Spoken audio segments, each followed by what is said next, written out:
multifaceted. By age 5, I had crossed the Pacific and Atlantic several times. I was body surfing by age 9, free diving at 11, sailing at 13. Many of my teenage years were spent diving and exploring the same Pacific coast as Willard Bascom did in the 1940s. I have measured waves at sea from above, below, and within. I have spent many decades of my life aboard seagoing vessels, ashore examining beaches, all the while diving, surfing, and traveling the world's shores. At universities in Europe, on the Baltic and Mediterranean seas, I studied math and physics, then oceanography in graduate school, where I encountered the first edition of Waves and Beaches as a textbook. My professional involvement with waves began with funding from the Nearshore Sediment Transport Study, NSTS, which began where Bascom left off in the late 1970s. I became part of the next wave of coastal research in the 1980s. In the ensuing decades, I plunged into the measurement of ocean turbulence, polar region science, oozing mud of the Amazon, instrument development, and global-scale changes. In the latter 1990s, Willard Bascom and I became friends. We spoke of diverse topics, sharing many interests including ancient history, bronzes from the age of Pericles, and waves. Indeed, as a father would interact with a son, he would give me homework to complete. He had not slowed down with age. Bascom would say, "Read this and tell me what you think." Or he would ask me, "How do they measure this now?"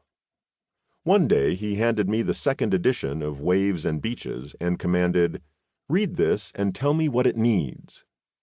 That was the spark that marked the beginning of my transition from Bascom's student to being his collaborator. This edition, Bascom's last homework assignment for me, keeps the spirit of adventure alive while providing knowledge pertinent to the changes affecting us in the 21st century. It is my hope that this third edition of Waves and Beaches will help you take action and create your spark in the sea. Prologue.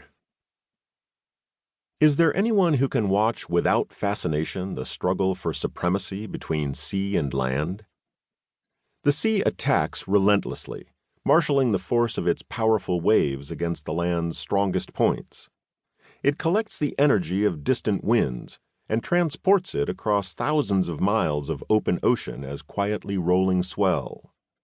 On nearing shore, this calm disguise is suddenly cast off, and the waves rise up as angry breakers, hurling themselves against the land in a final furious assault. Turbulent water, green and white, is flung against sea cliffs and forced into the cracks between the rocks to dislodge them. When the pieces fall, the churning water grinds them against each other to form sand. The sand already on the beach melts away before the onslaught. But the land defends itself with such subtle skill that often it will gain ground in the face of the attack. Sometimes it will trade a narrow zone of high cliff for a whole low beach.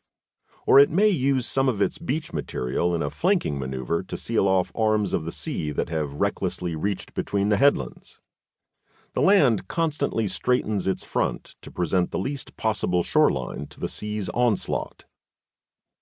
When the great storm waves come, the beach will temporarily retreat, slyly deploying part of its material in a sandy underwater bar that forces the waves to break prematurely and spend their energies in futile foam and turbulence before they reach the main coast.